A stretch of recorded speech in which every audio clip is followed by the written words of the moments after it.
open revolt, McCarthy rejected a second time. The GOP is scrambling after they've failed to elect a speaker in 2 House votes, with 19 Republicans voting against their party leader's bid. Kevin McCarthy again failed to secure the votes for Speaker in a highly unusual second ballot, as his dozen-plus detractors refuse to relent in their push for fresh leadership atop the party. This time, conservative hero Representative Jim Jordan, R. Ohio, personally urged his colleagues to back McCarthy in a speech before the vote.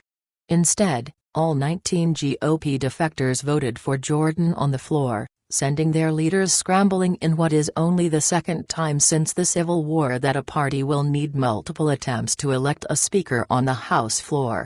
Privately, some members were questioning if McCarthy could get the votes. McCarthy's allies insist they will keep voting until a path emerges for him to seize the gavel, instead of trying to adjourn for off-the-floor strategy sessions between ballots, as McCarthy hopes to grind down his opponents. But as chaos continues to consume the first day of the new Congress, it's not clear how McCarthy and his allies can quell the revolt. Every conservative who opposed McCarthy during the first round remained firm on the second ballot, but with one key change: all voted for Jordan.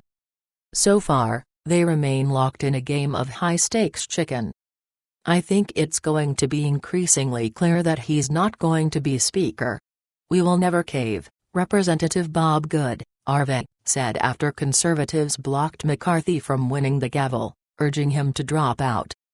In a bid to cut off the opposition at their knees, Jordan gave an impassioned speech nominating McCarthy's speech, but that did little to move the California Republicans' opponents. Unlike in the first round of voting, where McCarthy picked up undecided House Freedom Caucus members, including Reps. Ben Cline, V, and Clay Higgins, Law, and Rep.elect Mike Collins, R. Georgia, who had previously pledged to vote against the GOP leader, McCarthy didn't pick up any new support in the second round. How long the Speaker's fight will last has become the House's favorite parlor game, as it heads into a third vote. McCarthy acknowledged on Tuesday that it could last for days. In the meantime, the House GOP risks a chaotic floor fight, with no rules of the chamber yet in place. The House cannot even decide to adjourn without a majority of members in favor. The thing we have in front of us right now is Kevin. He's in. He's got no plans of leaving.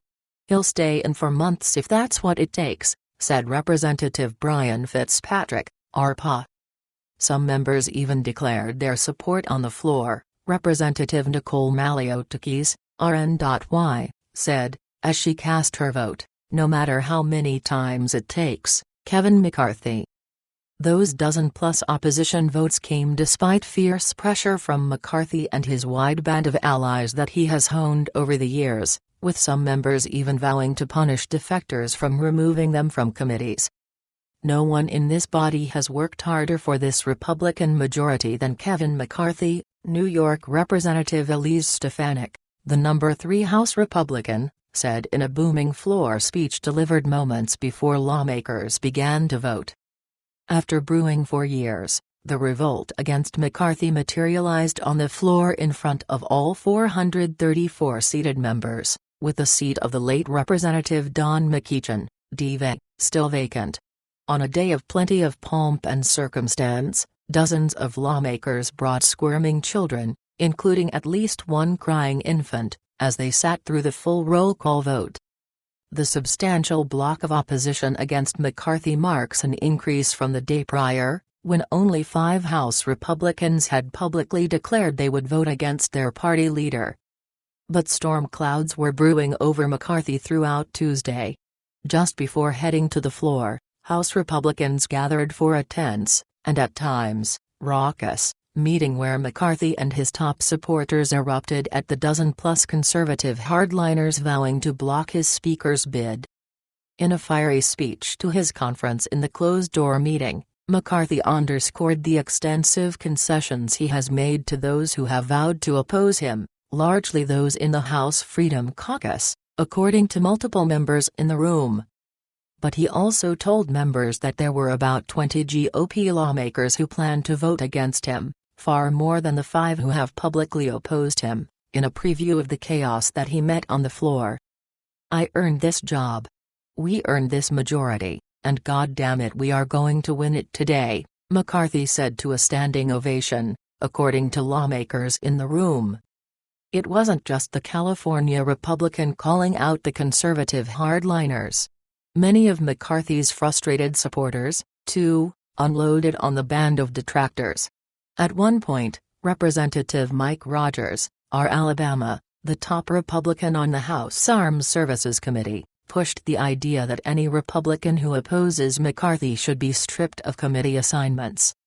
One of McCarthy's chief antagonists, Representative Chip Roy, R. Texas, spoke up to defend his position, and lashed out against Rogers' remarks about keeping fellow Republicans off committees, shouting profanities at his colleague. Rogers said after the meeting that his warning that the steering committee will block McCarthy opponents from getting committee assignments wasn't just a threat, "I promised it." Roy wasn't the only Republican vowing to vote against McCarthy to speak up. Reps. Scott Perry, R.P.A., and Ralph Norman, R.S.C., both reiterated their stances to the conference. The GOP leader responded to Perry, "What's left?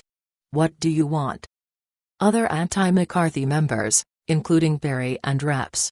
Lauren Boebert, R. Colorado, and Matt Gaetz, R. Florida, publicly railed against McCarthy after the closed-door meeting, arguing that his allies were resorting to political threats instead of making a deal. "This meeting was about a beatdown and a simulated unity in the room that really doesn't exist," Perry said. McCarthy appeared in Bode Tuesday morning after what he described as an intense conference, saying, "I'm not going anywhere." Even before the explosive meeting, early signs Tuesday didn't point in McCarthy's favor. Perry offered blistering criticism of McCarthy just before the meeting, saying conservatives had asked for several concessions like commitments on committee seats that, in turn, would get him to 218 votes, but that the California Republican declined. Kevin McCarthy had an opportunity to be Speaker of the House. He rejected it, said Perry, the chair of the conservative House Freedom Caucus. McCarthy has worked fervently to lock down support, releasing a long list of concessions he's prepared to make on rules changes, including making it easier to depose a speaker. In a significant win for conservatives, McCarthy set the number of Republican backers needed to force a vote on deposing the speaker at 5, to the dismay of some rank-and-file members. It's an about-face from just weeks ago, when the conference set the threshold to prompt such a vote, known as the motion to vacate, at a majority of its members. And some conservatives argue that's not good enough. They want one member to be able to force such a motion. Democratic leaders, meanwhile, aren't looking to make it any easier on McCarthy. They've told their members not to miss any ballots, which would have lowered the number of votes the GOP leader needed, and to vote for the incoming minority leader, Representative Hakeem Jeffries, DNY. Some Republicans say McCarthy should make a deal to persuade about a dozen Democrats to leave the floor after several ballots, allowing him to skate through despite a handful of opponents among his own conference. Others, like Bacon, have floated that if conservatives block McCarthy, they could work with a band of centrist Democrats to elect a more moderate Republican instead. But after weeks of behind-the-scenes drama, Republicans say they're ready to keep fighting on the floor. If they think they can ask Kevin McCarthy to strong-arm the rest of us into going somewhere we don't want to go, they are sorely mistaken, Representative Dusty Johnson, RS.D., a close McCarthy ally said. The 5% do not get to roll the 95%,